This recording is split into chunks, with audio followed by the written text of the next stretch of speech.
So hi, I'm Steve Holland, and we're working with this one live session. We have a great opportunity here to visit with Jeff Borden. Been at a conference all day long with Jeff. Uh, great friend and big thinker in this world of online learning. And we have an opportunity to hear perhaps some ideas about the future. And I say perhaps because we've got an idea about the future, but it's moving so fast it might all change. So I'm going to let Jeff introduce himself and give us, without ado, we'll get some ideas going here about what's possible coming with all this wonderful technology. Sure. So thanks, Steve. It's an honor to be here. Thank you very much for the time. I like to talk about, as you see here, education, but the guy that's talking about them is made up of a lot of different things. The guy that's talking to you now is made up of a person who works for Pearson. I go around the world talking to educators about education and the future and what works. I'm also an educational consultant, and in that capacity I give workshops and seminars and trainings about how to effectively put together courses, use education technology in a meaningful way. And then I'm a college professor. I teach for some of the community colleges here in Iowa, as well as Chaminade University, which is in Honolulu. Right. But all of these things that are on this list don't really mean anything until you put them into this pattern so that you see the guy that you're talking to. Yeah, right. Similarly, we've got a lot of things in education that are important. I call them the C's of education, and there are many of them, from computer literacy to critical thinking to cognitive science to creativity.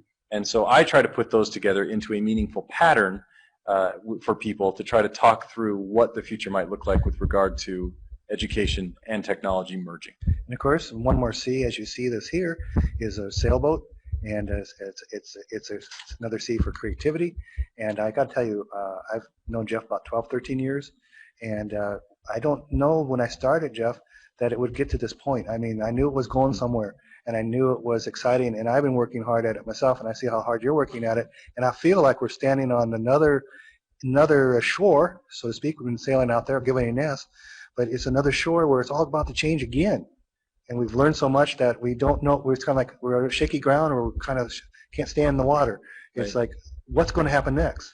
Well, I think if you look at the hockey stick of paradigms, we are absolutely in a place where new paradigms are being built, but the old paradigms will continue to be used as long as they can be, as the new paradigms start to take over and start to get used. So in that regard, I like to talk about all of this change coming in terms of what I call Education 3.0, or neuro-connected learning. That is where we actually use what we know about the brain and neuroscience. We actually use what we know about learning research, and there are decades, tens of decades of learning research. And then we also utilize education technology. So one of the big C's that I like to talk about in regard to education, in fact, I think today it's probably the most important one that we have that we really need to speaking to, is the C of connection. I don't know if you remember the earthquake that happened in China a couple of years ago. It was a monster earthquake. Schools toppled, houses toppled, people died. Do you remember that experience? Sure, I remember that. Yeah. So at that time, it was really amazing in our world's history, not because of the earthquake itself, which was horrible, but because of how it was reported on. For the first time ever, this earthquake was reported on in under 15 minutes. And it was reported on in under 15 minutes because the news channels, instead of waiting 8 hours for the geological survey to come out and say, here was the magnitude, here was where the epicenter was, they instead started looking at Twitter. In the first hour of the event, 9 of the top 10 click-throughs from Twitter were all about the event. Now, number 2 on this list is kittens on a treadmill. So, the internet vets itself, I guess. Right. But the other 9 are all coming out of China. And people are showing what it is that is going on around them, this horrifying experience. And so if you look at what connection does to us, connection changes everything for us today. If you want to buy something, you pick up your device, you buy it now. If you want to see if you're sick, you go to WebMD. You see if you've got symptoms. WebMD is saying that they are getting people into doctors that didn't used to go to doctors because they actually now think there's a legitimate problem. Connection changes everything. You want to meet a partner? In the last 2 years, on 3 different continents, eHarmony is saying that 1 out of 5 marriages started as an online date. Connection. And I know people who started that. Do you? Yeah, Connection changes everything. Remember when banks used to be closed? That doesn't happen anymore. Not only do you have ATMs, but you take a picture of the check and it's deposited. Connection changes everything. It changes what you consider to be a friend, how many you have. It changes your credibility. Who do you follow? Who follows you? It changes your secrets.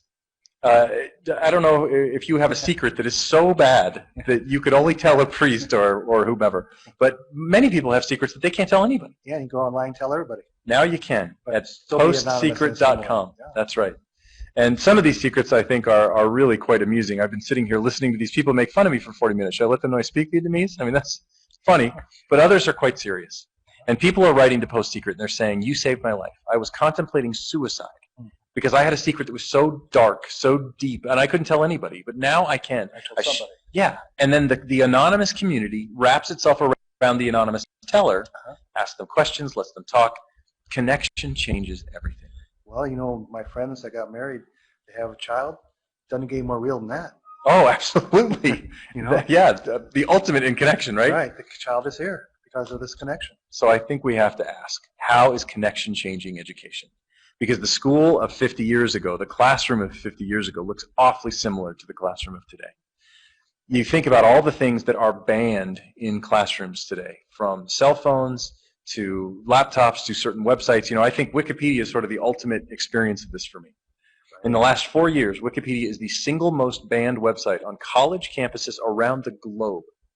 At the same time, in the last 4 years, it is the #1 resource for essays and papers. It doesn't make any sense, does it? I mean, one of the things I did when I saw the cell phones and every kid had one, I said, we got to use this in the classroom. Yeah. The first thing I said was, got to figure out a way to, this is a learning tool. Right. And we then projected using e-college materials, discussion threads. We created a little question, and quickly they phoned their answer in, and all their answers came up on, Nice. and question came up on the board. Yeah. And so when teachers were telling me, I banned that, I don't like that, I took it away, I said, get that back. Oh, absolutely. Here is a device that they will use for the rest of their lives that has the world's information at their fingertips, and teachers are saying, put it away? Are you kidding me? Yeah, I know. It's a learning tool there. Absolutely. You've got to learn how to use that tool to help those kids. Absolutely. As you look at how these devices are connecting to our world, you know, I look at how you now have online gym class. It is possible for you to take these devices like the Fitbit, the Nike Fuel Band. They have these meaningful dashboards that go back not just to the student, but to the teacher to show the calories burned, the number of steps taken, how fast they were running, all of that information. And this is all happening in real time. It's all coming down to dashboards. We all get dashboards for everything. Visualization of reporting is so important. You can even use these tools to motivate yourself. Zombies Run is one of the most popular apps on the web today, and schools are beginning to use it to train their students to run better because it tells you zombies are chasing you. Run faster. And Okay, you lost you them. the people you were talking right now, they're got their phones out or they got their laptops out there, and they're actually zooming into this and going, let's check that out. Yeah. It works for learning. Now, of course, technology has to be used for a reason. This quote from Alan Heap is important. Students know when technology, without purpose, is being imposed upon them. Yeah. This little guy is interesting for 3 seconds, and then he's distracting. And that's not really what we're talking about with technology. I'm talking about Google Beijing, or any other city you can walk down the streets of looking up, looking right, looking left, without getting on a plane, without getting in a car. Yeah. I'm talking about all of these things that are being done online today. There is a very famous, there's a telescope anyone in the world can sit behind. It's one of the 3 most powerful telescopes in the world. All you have to do is be sitting at your computer desk, and when it gets to your night, it'll be in a certain quadrant of the sky, and then you control where it actually looks. No kidding. All you have to do is journal about it. Wow. 3 celestial bodies have been found by non-scientists. No kidding. That's all it takes. Connection changes everything. Connection changes all of these different things that we have available to us. And so as I look at neuro-connected learning, which is really what we're talking about, Okay, so explain that. What does that mean? it is the confluence of neuroscience as it meets up with learning research, as it sits on a bed of education technology. When you do those 3 things, you get Education 3.0 or connected neural learning. Okay, so how does this play into education then? I look at some of the work done by John Medina. It's amazing. Oh, he's fantastic. Neuroscientist out on the West Coast. Works for 2 different universities. And he has really found some remarkable things that happen when you find a pattern. Our brains are designed to seek out patterns. It's why we can find faces in clouds and in rocks. We look for patterns where patterns did not exist. This little game is a game I play with my 6-year-old little girl online, where you just look for the hidden item in the messy, messy room. Her doing that is like candy for her brain. It actually allows. Well, what's the name of that game when people want to leave us and go play it? It's called Find It. Okay, find it. And it's just a sort of side, if you want to look at, John Medina has a website where he's got 10 videos that explain a lot of his concepts. Yeah, they're So really, if really you're good. tired of us, go listen to That's right, absolutely. Okay. When you see this lion, not only does it save your life, this is how we are, it's baked into us to save our lives, but your brain does something it doesn't happen at any other time. Yeah. 2 different hormones are released in your brain, endorphins, and at the same time, dopamine. Now think about that. You're relaxed and you're excited at the same moment. That never happens during the day. Your brain is on fire. It actually lights up like a Christmas tree for about 7 minutes. So what you're trying to do is get your brain into this kind of a moment where it's receptive to learning, and you feel that. You understand That's that right. feeling. It's like we go to a scale from 1 to 10. You say, I got to move my brain to a 7 or whatever it is, and now I'm ready to learn. That's right. Now, a lot of teachers, when that aha moment happens, when the pattern is recognized, for them, that's the end. That's the moment to stop. Oh, okay. John Medina would suggest that's the moment to start. So that's what we're trying to do is just learn where that aha moment, what it feels like, so we get there, so we're ready to learn. Right. Okay. That's exactly right. So as people look at these pictures by Bev Doolittle, they're looking for a pattern, and most people can see the words, hide and seek. The hard part, though, is finding the horses. Okay. Because there are several horses, all in all 3 words, that you have to hunt for. And once you find them, your brain begins to activate. Same thing here.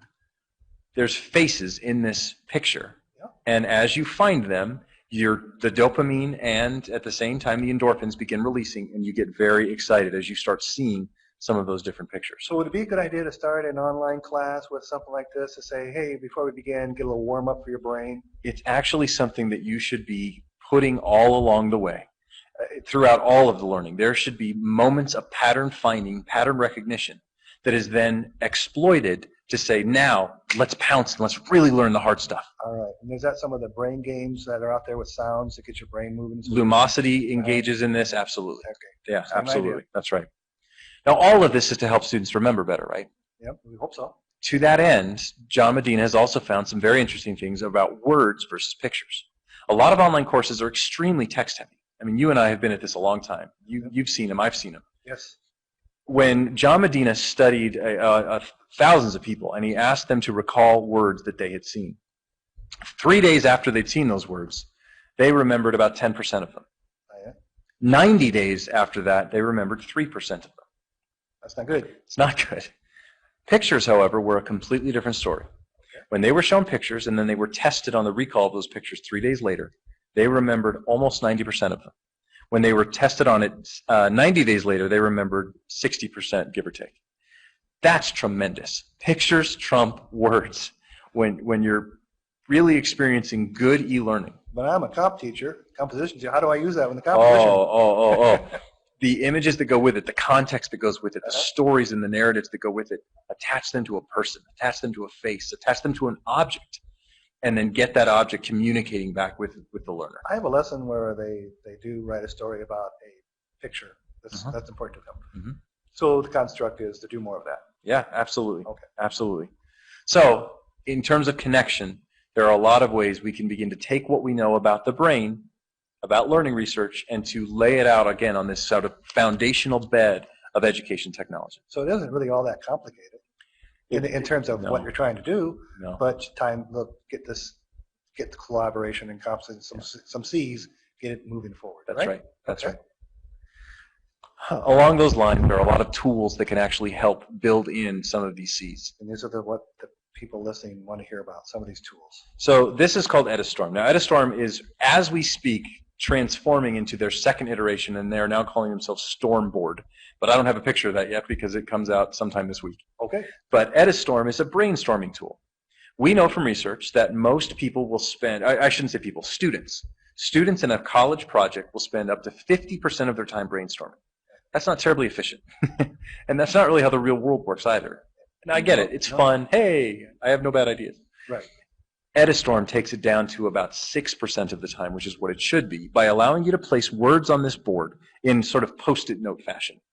At the same time, the notes you see along the bottom are created by Edistorm. So they give recommendations based on the words you've chosen.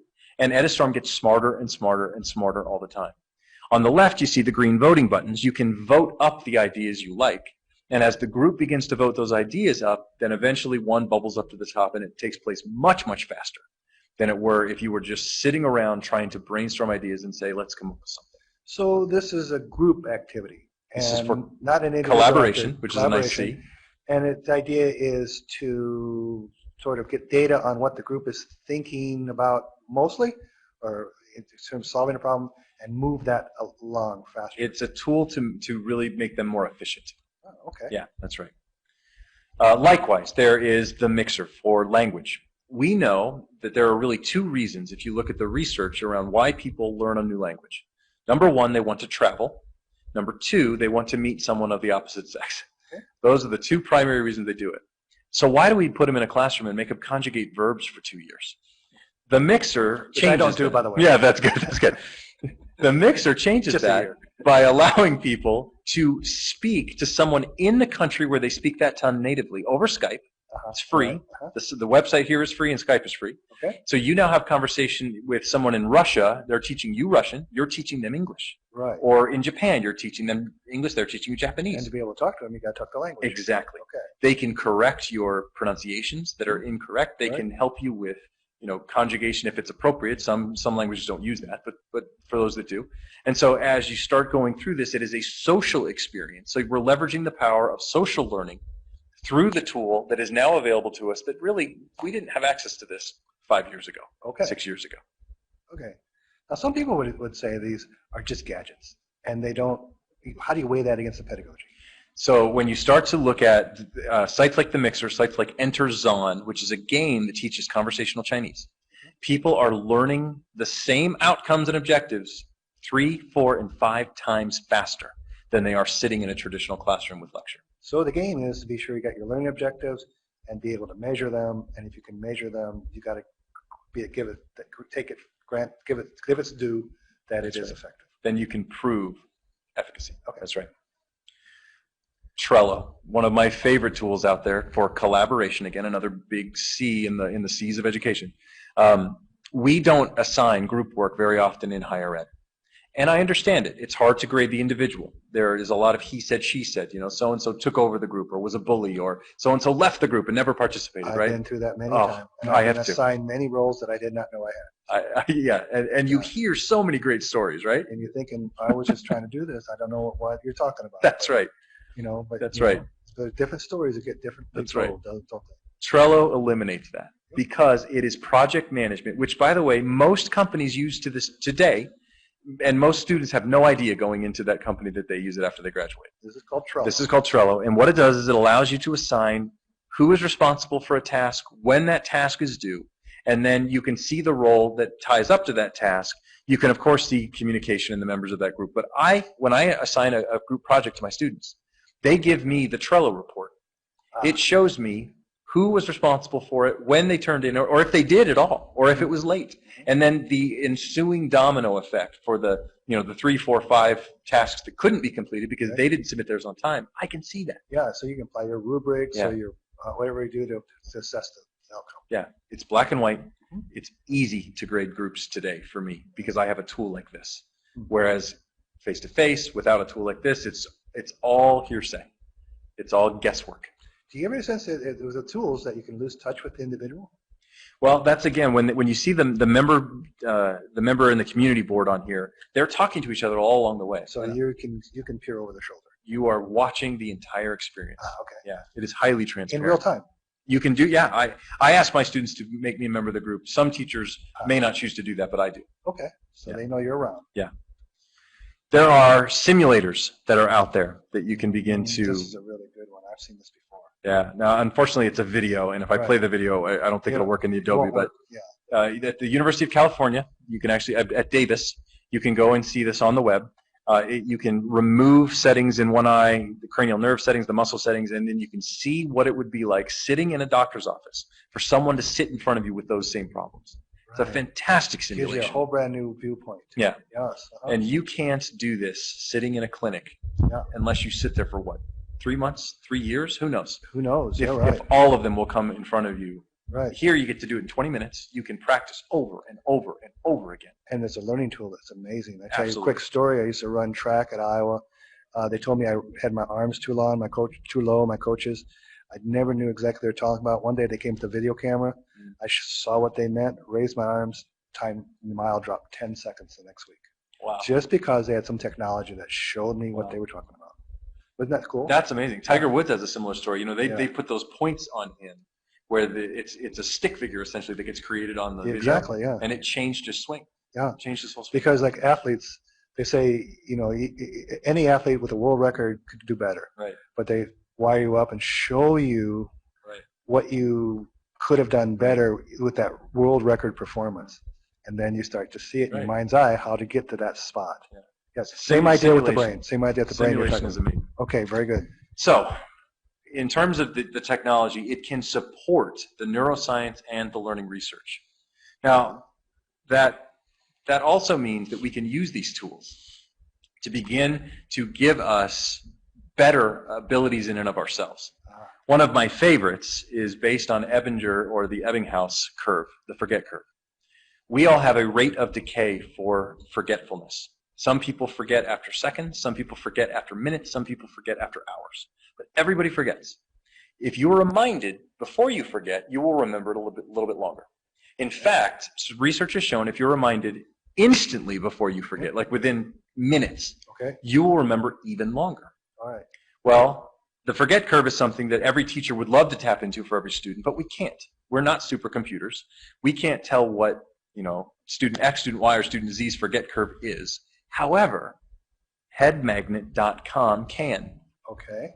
They will, first of all, give you a place to put some flashcards that you say, these are important to me. I need to remember these things. And then they will begin assessing your forget curve. Now, it takes place over time. It gets better and better as it goes.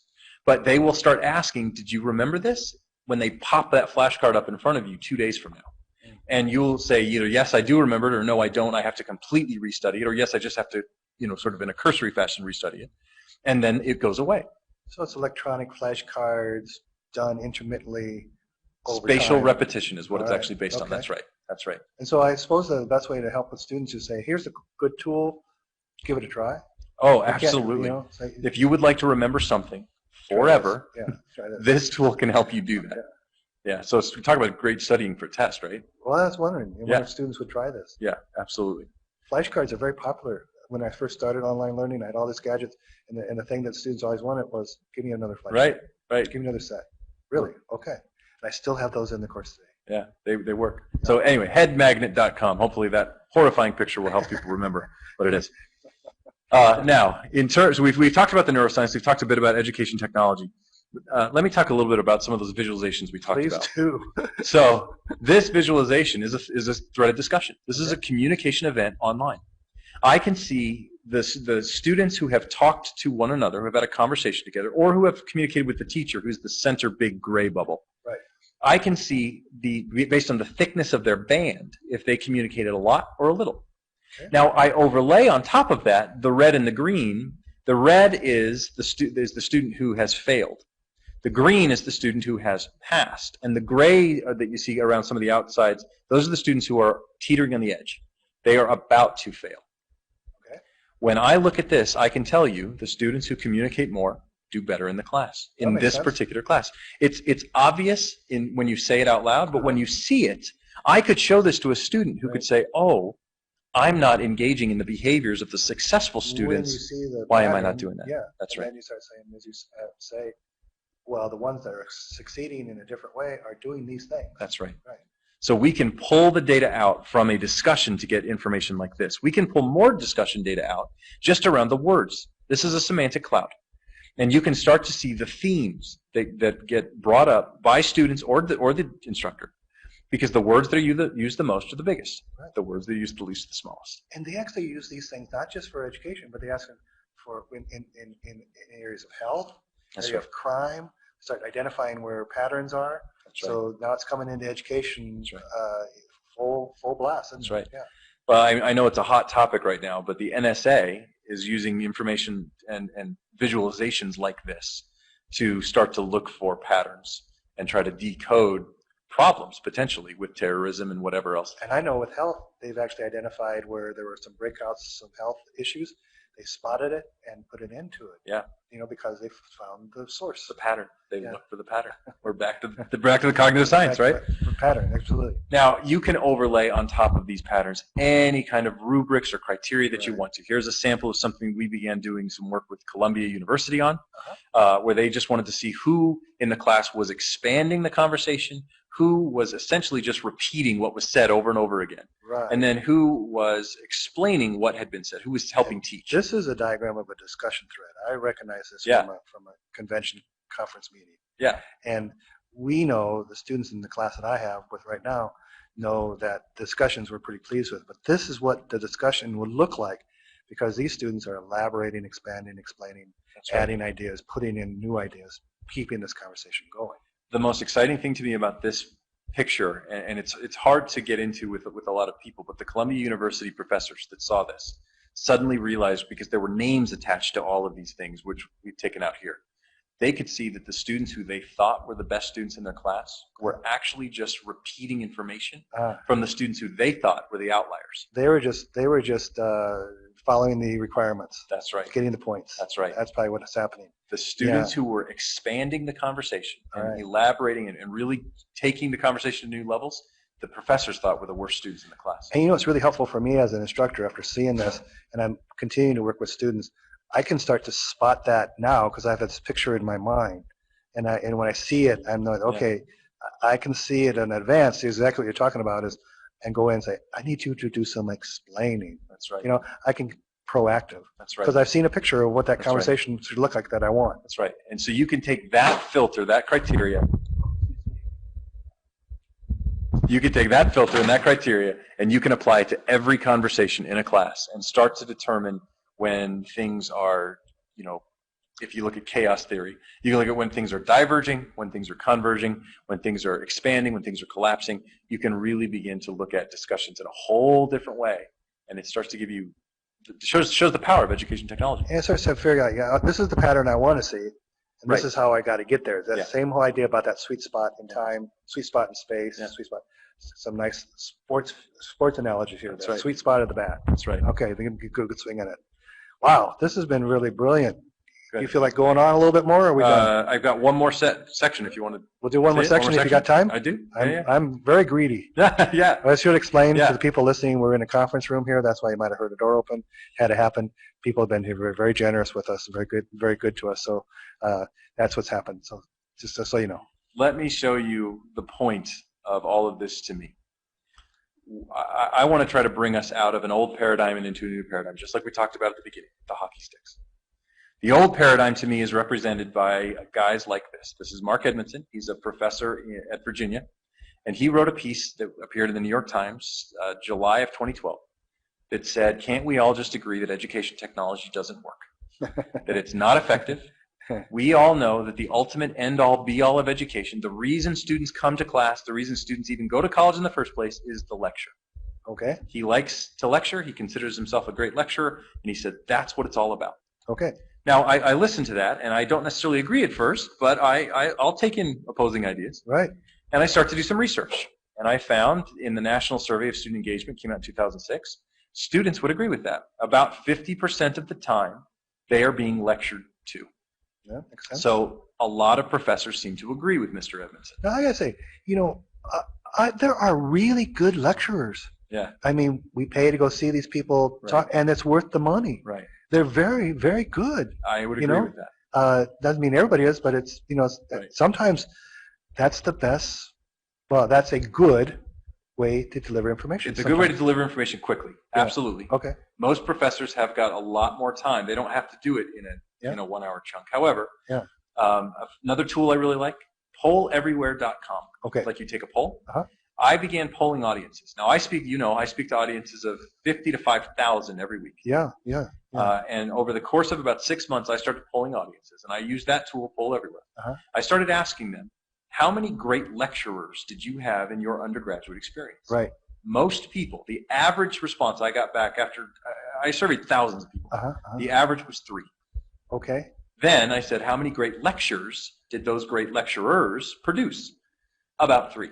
So maybe the premise is these are good lectures, but there could be another way to enhance that Yes. lesson that they haven't thought about. Yes. Perhaps that's it. Because they're delivering good information, but maybe there's another Not way in the most effective way. and the people can listen and hear it and learn in a different way, maybe a better way. Just being open to that. This interview, for example, people can fast forward this, they can rewind this, they can go back and hear it again. Right. This is ultra consumable. Yep. A lecture's not necessarily in that category. No. One time only. So anyway, I looked at this research, and then I happened along Dr. Eric Mazur from Harvard. Okay. Dr. Eric He's Mazur, good. I've heard him. Physics professor, Yes. lecturer of the year at Harvard. Right. Obviously, he knows his way around. Is this the flipped classroom? He does. He talks a lot about the flipped classroom. Yeah. He has a blog though called Confessions of a Converted Lecturer. Okay. He's the guy who, as a Harvard professor does, hooked up his students to a device to tell what their brains were doing during class. 70 pictures look identical to what I'm about to show you. Okay. I'll just show you one. Okay. When a Harvard student goes to lecture, this is what happens to their brain activity. It flatlines. They look dead.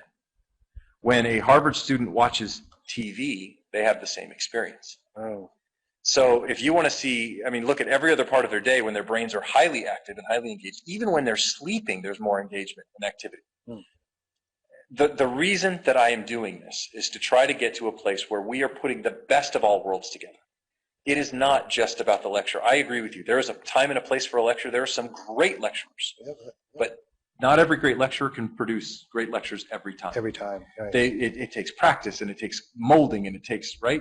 But at the same time, there are other tools that we can employ. There are the Trellos of the world to put students into collaborative experiences to let social learning take place where they can begin teaching one another, filtering information, helping with language. There are tools that we can use that are these simulations where they are immersed in the content. There are so many different ways to attack education, to attack learning. We just need to employ an arsenal of them rather than one or two. And it helps. It's going out into the world, going beyond any borders. There's new students coming in new countries to education that have never been there before. They're going to be teaching us. Yeah. Yeah. The famous one of the fellow in India who put the computer in the wall. Yeah. That story. Pentadora. Yeah. He just put the computer in and he left. Right. And the kids came along and they taught themselves. They taught themselves to But read. first they had to teach themselves English, right? That's right.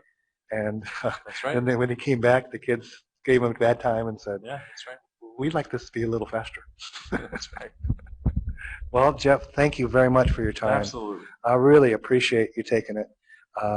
It's been extremely exciting to hear these ideas. So, wish you luck and thank you in your journeys with us here today. And all the best to your students. Good luck to all the future e-learning